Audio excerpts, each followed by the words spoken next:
और घर पर क्या बनाया है? छोटे, आज घर पे ना कुछ नहीं बनाया है, हम भी दोनों भूखे हैं। हम तो खुद भूखे हैं। इन्हें देखो, ये साहब जी कमाई करके आए, इन्हें खाना दे दो।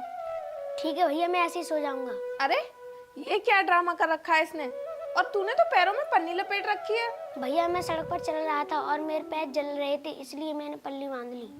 देखो भैया, मेरे पैरों में छाली भी पड़ गई। देख रहे हो अपने भाई की हरकत, ये अपने साथ साथ हमारी भी बेइज्जती करा रहा है। भैया तुम्हें बेइज्जती लगती है ना, तो मुझे पैसे दे दो, मैं चप्पल खरीद लूंगा। देख छोटे, जो जमीन बची है ना मेरे हिस्से की बची है, तेरे हिस्से की तो बाबूजी ने बेच दी। मैं तुझे चप्पल के लिए पैसे कहाँ से दूँ? भैया मुझे चप्पल दिलवा दो और मैं आपके लिए तो काम करता हूँ। क्या रे, तू हमारे लिए काम करता है? और हाँ, हमारे पास इतने फालतू पैसे नहीं है जो हम तुझे दे दे। और तू जितना काम करता है ना, उससे ज्यादा तो तू खर्च कर देता है। ठीक है भैया, चप्पल मत दिलवाओ, लेकिन थोड़ा बहुत खाना बचा हो उसे मुझे दे दो, खाकर सो जाऊंगा। छोटे, मैं तुझे बता तो दिया, हमने भी कल से खाना नहीं खाया है।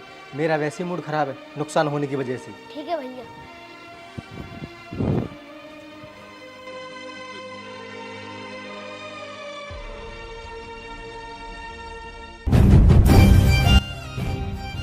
ले रे, ये खाना बचा हुआ था, खा लेना।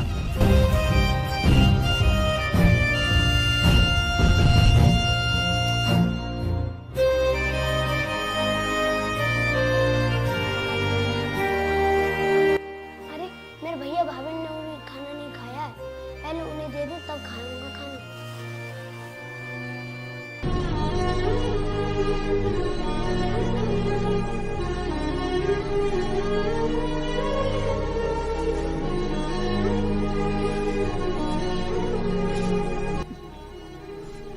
मैंने तुमसे पहले ही बोला था कि दरवाजा बंद कर दो, लेकिन आपने नहीं किया।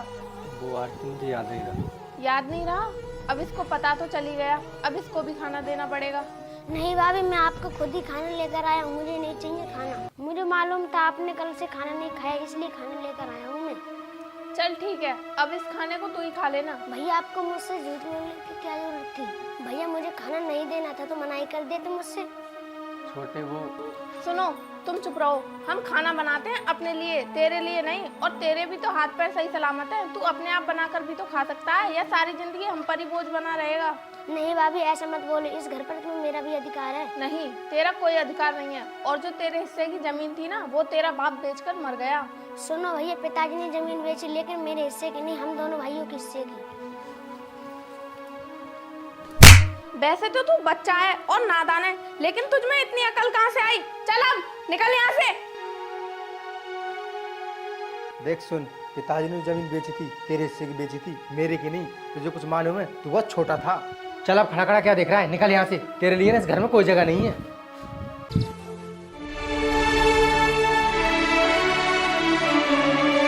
मैं तो इसे बच्चा समझ रही थी, इसको तो सब कुछ पता है। अगर इसके हिस्से में थोड़ी बहुत जमीन आ गई ना, तो हम तो बर्बाद हो जाएंगे। तुम जल्दी से जल्दी कुछ ना कुछ करो। आरती, मैं ना अभी अपने बेटे को कॉल लगाता हूँ और आज इस समस्या का समाधान निकालूंगा।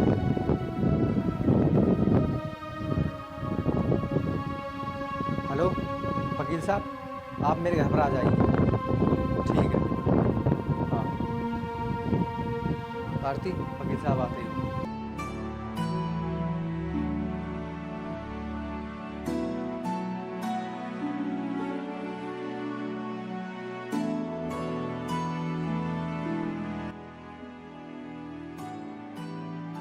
नमस्ते वकील साहब, आइए बैठिए।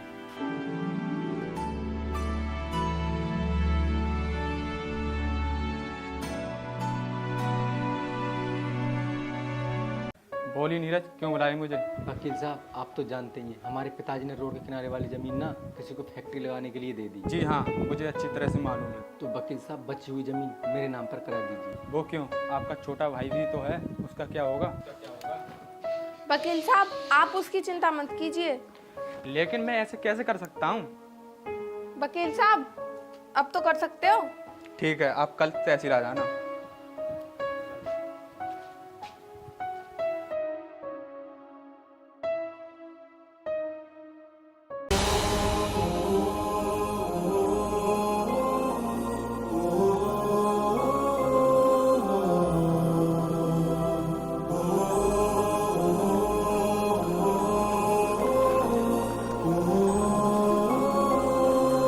बाबूजी रुकियो।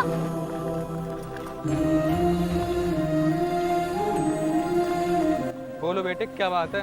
साहब बहुत तेज धूप पड़ रही है और मेरे पैर जल रहे हैं। थोड़ी दूर तक अपनी मोटरसाइकिल में बैठा लूँ। अरे बेटा चप्पल नहीं है तेरे पास? साहब जो कुछ भी कमाता हूँ मजदूरी करके जो कमाता हूँ और भैया भाभी ले लेते मुझसे और मुझे खर्चा को भी पैसे नहीं देते, कभी कभी खाना भी नहीं देते। अरे बेटा तेरे भैया भाभी बहुत खर्च करते हैं, तेरे पास थोड़ी बहुत जमीन नहीं है क्या? साहब मेरे भैया कहते हैं कि तेरे हिस्सा की जमीन पिताजी ने बेच चुकी है और बची जमीन पर तेरे कोई अधिकार नहीं है, ऐसा बोलते भैया भाभी। अगर यही बात अपने भैया भाभी से बोल, स्टाम्प पेपर लिख कर दे देंगे कि तेरे हिस्सा की जमीन बिक चुकी है। इतना तो मैं बोल दूंगा, फिर क्या होगा साहब जी? उसके आगे काम मुझ पर छोड़ दे, बस इतना काम करवा ला। ठीक है, कल मैं काम करा लाऊंगा, मुझे आगे छोड़ दीजिए। चल ठीक है बैठ।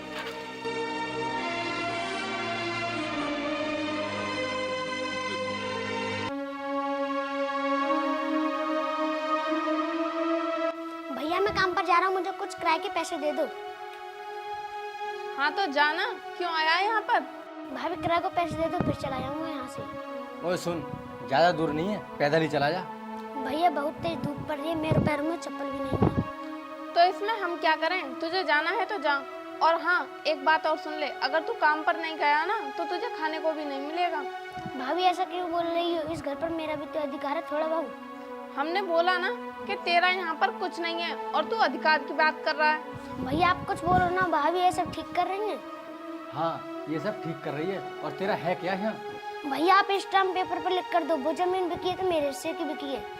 हाँ तो दे देंगे लिखकर, क्या फर्क पड़ता है हम पे? जो जमीन बिकी है वो तेरे ही हिस्से की बिकी है। लो स्टाम्प पेपर और इस पर साइन करो दोनों। ठीक है।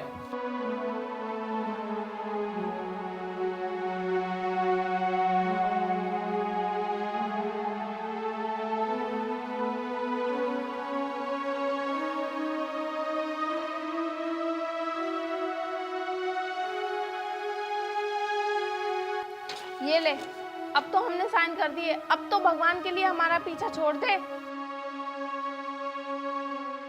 ठीक है, जा रहा हूँ।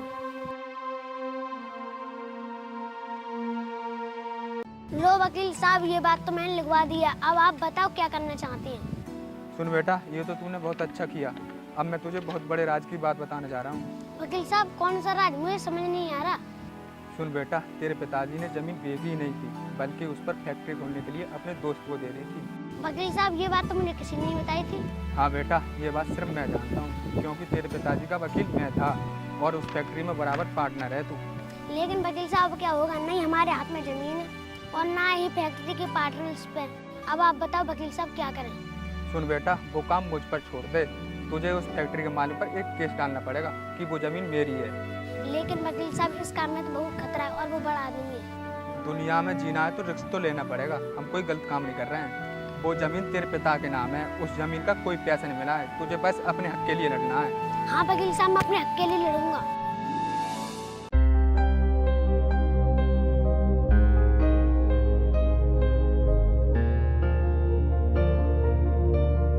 सर ये देखिए, ये क्या है? महावीर देखना क्या है ये।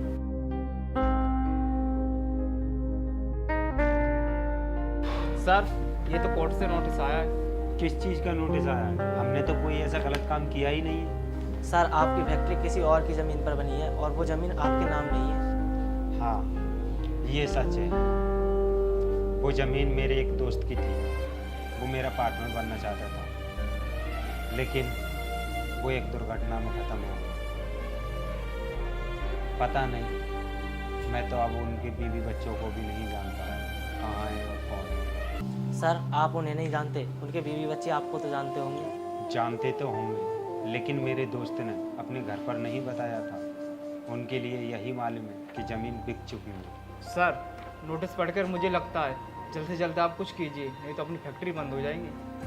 सुनो, करना क्या है? जिस किसी ने हमारे ऊपर केस डाला है उस ज़मीन के बारे में, तुम उस ज़मीन वाले को हमारे पास लेकर आओ, उसके लिए पैसा देंगे। अगर पैसे से नहीं मानता है फिर तो उसे आधा पार्टनर बनाएंगे।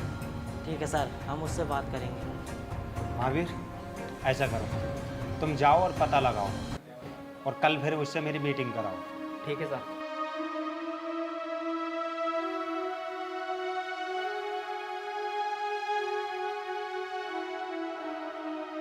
हेलो, क्या बात कर रहा है यार तू? फिर तो हमारी पूरी जिंदगी मौज में कटेगी। तूने तो यार दिल खुश कर दिया। अरे क्या हुआ, क्यों इतने खुश हो रहे हो? मुझे भी तो बताओ क्या बात है। आरती, जो सड़क किनारे फैक्ट्री के लिए जमीन बेची थी, वहाँ पर ना अपनी जमीन निकली है। अच्छा, ये तो बहुत खुशी की बात है। आरती, अब उस फैक्ट्री का मालिक या तो हमें करोड़ों रुपये देगा या फिर उस फैक्ट्री का पार्टनर बनाएगा। ये तो हमारी लाइफ का सबसे अच्छा दिन है, अब तो हम करोड़पति बन जाएंगे। आरती, हम उस कंपनी मालिक के पास चलते हैं, आओ मेरे साथ।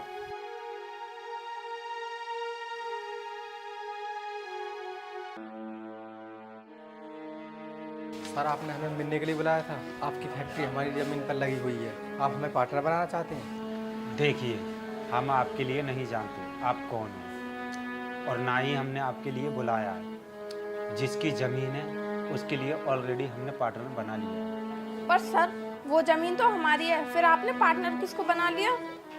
वो देखिए, वो आ रहे हैं नया पार्टनर जिसे हमने बनाया है। सुनिए, ये मीटिंग हमने इन्हीं के लिए रखी है।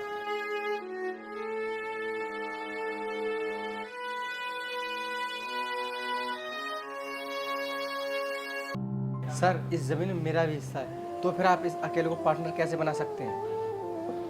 भैया ये वही जमीन है जो पिताजी ने बेच दी थी। जी हाँ छोटे। भैया मेरे हिस्से की थी, आपने खुद बोला, इसलिए इस जमीन पर आपका कोई अधिकार नहीं है। ये तू क्या बोल रहा है छोटे? वो तो मैंने पैसों के तंगी कारण फालतू खर्चा रहा हो, इसलिए ये सब बोला था। भैया मैं ये सब जानता हूँ कि आपके हिस्से की जमीन बची हुई है, आप यहाँ से चले जाओ तो ये अच्छा होगा।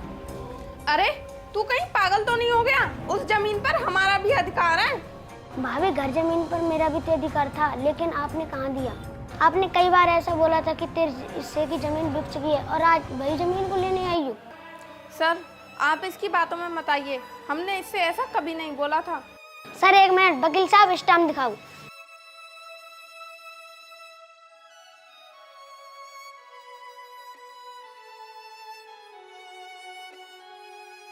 सर देख लीजिए, इस स्टाम्प पर इन्होंने लिख कर दिया है कि तेरी जमीन बिक चुकी है।